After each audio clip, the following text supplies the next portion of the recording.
नमस्कार दोस्तों, ज़रा ज़ोर से नमस्कार दोस्तों। मेरा नाम हर्षा कोहली है और मैं 21 वर्ष की हूँ।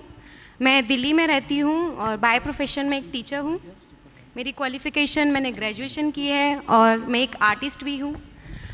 आज मैं आपको जो अपना लाइफ के बारे में बताने वाली हूँ वो कुछ 5 वर्ष पहले की बात है, जब मेरा वज़न बहुत तेज़ी से गिरने लगा।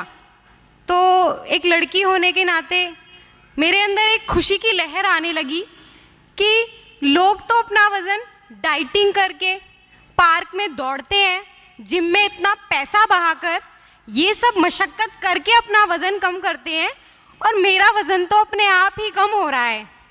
सोच के बहुत अच्छा लग रहा था कि देखो ये भी एक मेरे सामने अपने आप ही हो रहा है। फिर कुछ समय बाद ये सब चलते चलते थोड़ा टाइम हुआ तो बॉडी की एनर्जी जो लेवल था वो बिल्कुल ज़ीरो होने लगा, और ये सब चलते चलते बहुत ज़्यादा ही वेट कम हो गया। और एक दिन अचानक मैं चक्कर खा के गिर पड़ी। तो फटाफट पापा ने उठाया और डॉक्टर को लेकर गए। तो वहाँ मेरे कुछ टेस्ट कराए कि एकदम अचानक से इतनी फूल सी बच्ची इतनी बीमार कैसे हो गई, इतनी कमज़ोर कैसे हो गई। तो आप यकीन जानिए कि जब मेरी मेडिकल रिपोर्ट मेरे सामने आई तो मैं और मेरे साथ मेरा पूरा परिवार हैरान रह गया। मेरा वज़न 17 किलो कम हो चुका था। 17 किलो, 57 केजी से मैं 40 केजी की हो चुकी थी। और जो और बहुत सारी बीमारियों की लिस्ट आनी बाकी थी वो थी कि मुझे अब टाइफाइड हुआ था, मुझे स्टमक इन्फेक्शन हुआ था, हीमोग्लोबिन मेरा 4.2 था। तो ये बात थोड़ा सुनकर एडजस्ट करने में बहुत प्रॉब्लम हो रही थी उस टाइम कि एकदम अचानक से इतना क्या आफत आ गई जो इतना गिरावट मेरी हेल्थ में आ गई। चलो ये सब चलते चलते ट्रीटमेंट शुरू किया, डॉक्टर्स की दवाइयाँ लेना शुरू किया। 1 साल बीत गया इस प्रोसीजर को फॉलो करते करते। मेरा टाइफाइड यही था, हीमोग्लोबिन यही था, कमज़ोरी यही थी, सारे इन्फेक्शंस यही थे, कोई इम्प्रूवमेंट ही नहीं थी बॉडी में। उसके बाद एक परेशानी और, मैं एक दिन रोज़ की तरह उठी और घर के काम करने लगी। काम करते करते अचानक से इतनी ज़ोर से मेरी सांस फूलने लगी कि मैं वहाँ खड़े खड़े बैठ गई।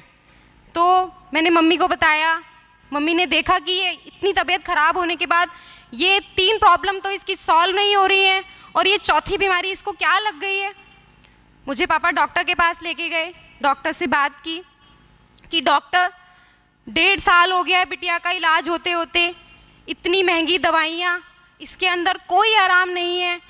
फीवर ठीक होता है, फिर ठीक हो जाती है, बुखार आ जाता है, फिर वैसे ही हो जाती है। आखिर ऐसा कब तक चलेगा, इसकी स्टडी पे भी बहुत इफ़ेक्ट पड़ता है। तो डॉक्टर्स ने कहा कि फिर एक चीज़ और कि मैंने जैसा आपको बताया कि मेरी सांस फूलने लगी, तो ये एक मेन चीज़ थी जो मेरे पापा ने डॉक्टर को बताई कि चौथी बीमारी अब इसको कहाँ से निकल कर आ रही है। तो डॉक्टर्स कहते थे कि शायद इसका हीमोग्लोबिन बहुत कम है, तो इसलिए इसको सांस लेने में परेशानी होती है। चलो ठीक है, ये बात भी बिल्कुल एडजस्ट करते हुए हम आगे बढ़े। कई डॉक्टर्स चेंज किए क्योंकि मुझे कहीं से कोई भी आराम नहीं आ रहा था। हालत दिन पर दिन इतनी ख़राब हो रही थी कि आप खुद अंदाज़ा लगाइए कि एक 40 केजी की गर्ल उससे भी ज़्यादा नीचे जा रही है तो उसके क्या हालात होंगे उस दौरान। ये 3 प्रॉब्लम्स मेरे सामने थी। चौथी प्रॉब्लम, अब मेरी सांस फूलने लगी थी, बॉडी का स्टैमिना बिल्कुल लो हो चुका था। और मैं आपको बता दूं, बाय प्रोफेशन में एक टीचर हूँ, तो 4 से 5 घंटे मैं बच्चों को कोचिंग देती हूँ। तो वहाँ तो बिल्कुल नॉर्मल सी बात है कि मुझे बोलकर पढ़ाना पड़ेगा, लेकिन वहाँ बोलना तो दूर, मेरे लिए बैठना तक मुश्किल हो रहा था। मैं किसी बिजनेस के बारे में या किसी जॉब के बारे में सोच ही नहीं सकती थी, क्योंकि मेरा एक ड्रीम टीचिंग, मैं अपने उस प्रोफेशन से बहुत पीछे आ चुकी थी। और ये बात कहीं ना कहीं मुझे बहुत खाए जा रही थी अंदर ही अंदर कि मेरे साथ के फ्रेंड्स, मेरे साथ के लोग इतने आगे बढ़ गए हैं और मैं सिर्फ अपनी हेल्थ की वजह से आज यहीं पर खड़ी रह गई हूँ। ये सब चलते चलते कई डॉक्टर्स से ट्रीटमेंट कराया, अच्छे से अच्छे हॉस्पिटल्स डॉक्टर्स से मेरी मेडिसिन चली, और ये सब चलते चलते अब एंड में 2.5 साल हो चुका था और हालत इतनी ख़राब हो गई थी कि अब शायद बचने की भी कोई उम्मीद ही नहीं थी मेरी। मुझसे ज़्यादा शायद मेरे परिवार वाले परेशान थे मुझे देखकर कि एक छोटी सी बच्ची एक अपनी अडल्ट एज में ये सब चीज़ें फेस कर रही है, तो इसका आने वाला फ्यूचर क्या होगा, इसे कौन एक्सेप्ट करेगा। फिर उसके बाद मेरे पापा ने एक अच्छे डॉक्टर से कंसल्ट किया।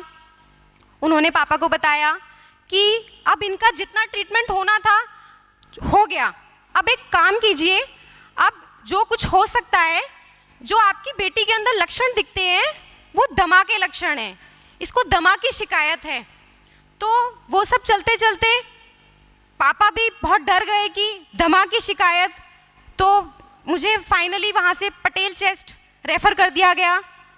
मैं बताना चाहती हूँ, वल्लभ भाई इंस्टीट्यूट पटेल चेस्ट जो कि दिल्ली यूनिवर्सिटी में स्थित है, मेरा वहाँ से ट्रीटमेंट स्टार्ट किया गया। लगभग 1 साल मैंने वहाँ से अपना पूरा ट्रीटमेंट कंटिन्यू किया और उस 1 साल के अंदर भी मेरी सेहत में कोई परिवर्तन नहीं था। मैं आज भी वही खड़ी थी जो कि मैं 3 साल पहले खड़ी थी। मैं जब भी डॉक्टर्स के पास जाती थी पटेल चेस्ट में, मैं और मेरे पापा एक ही बात कहते थे कि डॉक्टर्स इतने हैवी इन्हेलर्स, नेज़ल स्प्रे, इतनी हैवी मेडिसिन्स आप बेटी को दे रहे हो, इसे थोड़ा सा तो आराम आना चाहिए, इसकी इतनी सी उम्र में शरीर बिल्कुल खाली हो गया है, ये क्या अपना आगे वाला जीवन देखेगी। तो डॉक्टर्स मुझे हमेशा एक ही बात साफ साफ कह दिया करते थे कि अगर आप सोच रहे हैं कि अस्थमा को आप क्योर कर सकते हैं तो वो आप बिल्कुल गलत कह रहे हैं। जी हाँ, मैं आपको बता दूं, जब मुझे पटेल चेस्ट रेफ़र किया गया था तो मेरे वहाँ पर कई सारे टेस्ट हुए थे, तो मुझे 2-3 दिन के बाद बुलाया और वहाँ पर मैंने देखा तो पापा को बताया डॉक्टर्स ने कि आपकी बेटी को अब फाइनली अस्थमा हो चुका है, यानी कि 4 साल में अब मेरे अंदर अस्थमा भी अपना घर बना चुका था। मेरे लिए शायद इससे बड़ी और कोई बीमारी हो ही नहीं सकती थी कि मैं 18-19 साल की उम्र में एक अस्थमा से पीड़ित रोगी बन चुकी हूँ। तो मैं क्या सोचूंगी कि मैं किसी कॉलेज लाइफ, अपना टीचिंग प्रोफेशन किसको फॉलो करूँगी। मैं बच्चों को पढ़ाने के दौरान मेरी सांस चढ़ती थी, सांस फूलती थी मेरी, मैं वो हैवी इन्हेलर्स पंप लेती थी जो कि मुझे पटेल चेस्ट से दिए गए थे, बट उनका मुझ पर कोई असर नहीं होता था, कोई भी असर नहीं होता था। और हर बार मैं डॉक्टर से यही कहती थी कि प्लीज़ मुझे थोड़ा सा तो आराम आना चाहिए, मेरी सांस घुट रही है, मैं सांस लेना चाहती हूँ, खुल के सांस लेना चाहती हूँ। आप खुद अंदाज़ा लगाइए कि अगर आप 5 मिनट तक अपनी सांस रोक कर देखें तो आपको कैसा लगेगा। और मैं इसमें 3 साल से घुट रही थी और मेरे साथ साथ मेरा परिवार भी घुट रहा था। ये बात अंदर ही अंदर मुझे बहुत ही ज़्यादा खाए जा रही थी। मुझे 36 घंटे का अस्थमैटिक अटैक आता था और मैं कुछ नहीं कर पाती थी, वो केवल इंजेक्शंस लगाने के अलावा, और वो भी इतने हैवी इंजेक्शंस कि जिन्हें लगवाने के बाद मैं 2 घंटे तक अपने आप को महसूस ही नहीं कर पाती थी कि मैं हूँ कहाँ। इस दौरान चलते चलते 1 महीने में आप लगा लीजिए कि 10 से 12 दिन मैं और मेरे पापा हॉस्पिटल्स के चक्कर लगाया करते थे। कॉलेज जाने की उम्र में, पढ़ाई करने की उम्र में मैंने हॉस्पिटल्स ज़्यादा देखे हैं। उसके बाद घर पर मैं प्रॉपर बेड रेस्ट पर ही रहा करती थी क्योंकि अब चलना फिरना भी मेरे बस की नहीं था। तो मेरी एक बहुत अच्छी फ्रेंड, बहुत अच्छी मित्र मुझसे मिलने आई क्योंकि उसे पता लगा कि मेरी जो तबीयत है वो बहुत ज़्यादा ख़राब है। तो उसने मुझे देखते ही कहा कि शायद आप ठीक हो सकते हो, मैं जानती हूँ कि आप एक बार ट्राई करने की कोशिश कीजिए। मेरे एक रिलेटिव्स हैं, उन्होंने फॉरएवर के प्रोडक्ट्स यूज़ किए थे और उन्हें काफ़ी आराम आया था। और एक शख्स है जिनका नाम है अरविंदर सिंह सहानी जी, मैं उन्हें जानती हूँ और वो फॉरएवर में ही काम करते हैं। उन्होंने मेरे पापा को बताया कि अंकल आप एक काम कीजिए, आप एक बार ना प्लीज मेरे कहने पर उनके पास लेकर जाइए। इस वक्त जो भी कोई जो बात कहा करता था ना, वो बहुत अच्छी लगती थी कि हाँ एक नई जगह, शायद यहाँ से कोई उम्मीद हो। मैं अगले दिन अपने पापा के साथ अरविंदर जी से मिलने गई, तो उन्होंने मुझे देखते ही कहा कि आपको ये जो भी प्रॉब्लम है, आप इन सभी प्रॉब्लम से बाहर आ सकते हैं, आप बहुत ठीक हो सकते हैं। तो सुनकर अच्छा नहीं, बहुत अच्छा लगा कि क्या ये सच बोल रहे हैं या मुझे अपने कानों पर यकीन नहीं हो रहा। क्योंकि आज तक बड़े से बड़े डॉक्टर्स और सभी लोग मुझे कह चुके थे कि अगर आप सोचते हैं कि आपका अस्थमा क्योर हो सकता है तो आप ये बिल्कुल गलत सोच रहे हैं।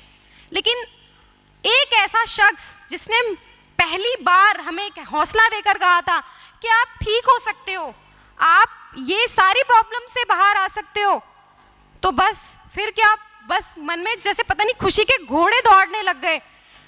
फिर क्या, अगले दिन ही उन्होंने बताया कि मैं जो भी आपको प्रोडक्ट दूंगा वो कोई दवाई नहीं है, और ये एक फूड सप्लीमेंट्स प्रोडक्ट्स हैं, और ये जितने भी प्रोडक्ट्स हैं ये आप अपनी दवाई के साथ आप कंटिन्यू करिएगा। अब मैंने क्वेश्चन किया कि जब मैं इतने महंगे प्रोडक्ट्स ही लूँगी तो मैं ये अपनी दवाइयाँ कंटिन्यू क्यों करूँगी।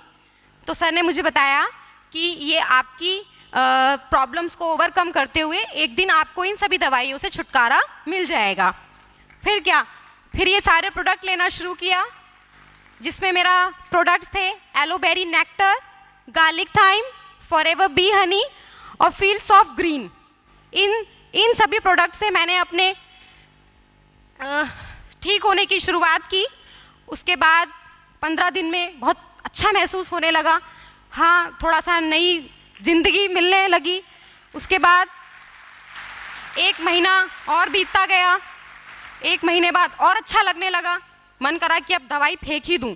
लेकिन नहीं, अरविंदर जी मेरा बहुत ख्याल रखते थे और उन्होंने हर 2 या 3 बार मुझे फ़ोन करके पूछते थे, टाइम से ले रहे हो, गलती तो नहीं कर रहे हो, पंक्चुअल हो, खाना ठीक से खा रहे हो ना।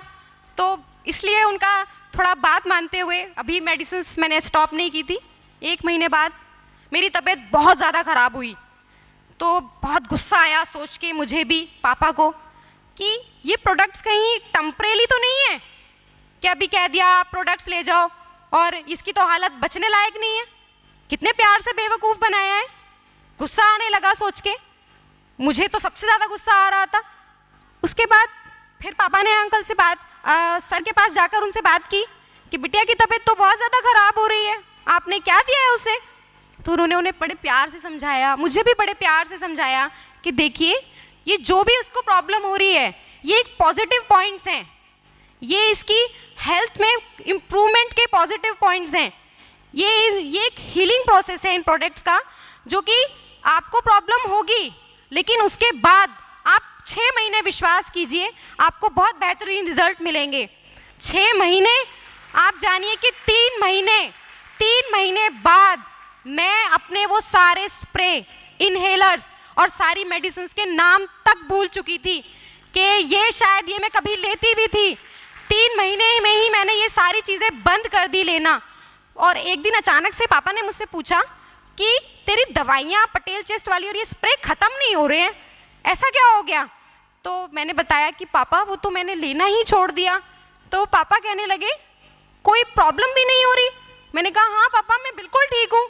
तो मेरे से ज़्यादा खुशी शायद उन्हें हुई देखकर कि हाँ मेरी बेटी ठीक हो गई है अब। और आज एट द प्रेजेंट मैं क्या हूँ, आप मानिए कि मैंने अपना वज़न दोबारा से गेन किया है, मुझे कोई अस्थमा नहीं है, मुझे कोई टाइफाइड नहीं है, मेरे जितने भी हेल्थ चैलेंजेस थे वो सब खत्म हो चुके हैं। मेरा हीमोग्लोबिन 12.6 है, स्टमक इन्फेक्शन कोई भी प्रॉब्लम मुझे अब बाकी नहीं रही है। मेरा वज़न 7-8 किलो पहले से बढ़ चुका है, 48 kg हो चुका है और मैं बहुत खुश हूँ कि मेरा वज़न अब पहले से ठीक हो चुका है। बहुत ज़्यादा खुश हूँ कि मैं अब इतना ठीक हो पाई हूँ। और आप मुझे देख सकते हैं कि 10 महीने हो गए हैं मुझे ये प्रोडक्ट्स लेते हुए, मैं आपके सामने खड़ी हूँ। शायद मैंने जहाँ जीने की उम्मीद ही छोड़ दी थी। 10 महीने में भी कभी कभी ये ऐसा होता है कि नेक्टर थोड़ा कम पीना है, ध्यान से पीना है, थोड़ा डांटते हैं पापा महंगा है, लेकिन मैं इतनी चुलबुली हो गई हूँ कि मैं इसे गोलगप्पे में डाल के पीना पसंद करती हूँ, क्योंकि मुझे नेक्टर का टेस्ट बहुत अच्छा लगता है। और मैं लास्ट में थैंक्स कहना चाहती हूँ अपनी उस बेस्ट फ्रेंड का जो मेरी ज़िंदगी में एक मसीहा बन के उतर कर आई, जिसने मुझे अरविंदर सिंह सहानी जी से मिलवाया, जो कि फॉरएवर में सीनियर मैनेजर हैं। और सबसे ज़्यादा थैंक्स करती हूँ मैं अरविंदर जी का, जिन्होंने मुझे बहुत संभालते हुए और मेरे पापा को, मेरी फैमिली को समझाते रहे, विश्वास बनाते रहे कि आप भरोसा रखिए, आप ठीक हो सकती है, आपकी बिटिया ठीक हो सकती है। उन्होंने बहुत विश्वास के साथ मुझे 6 महीने ये प्रोडक्ट्स लेने को कहा। और मैं थैंक्स करना चाहती हूँ मिस्टर अमरजीत उबी जी का, जो ये प्रोडक्ट्स इंडिया में लेकर आए। और and the last but not the least mister Rex Mohan sir, जिन्होंने ये प्रोडक्ट्स हमारे लिए बनाए। Thank you.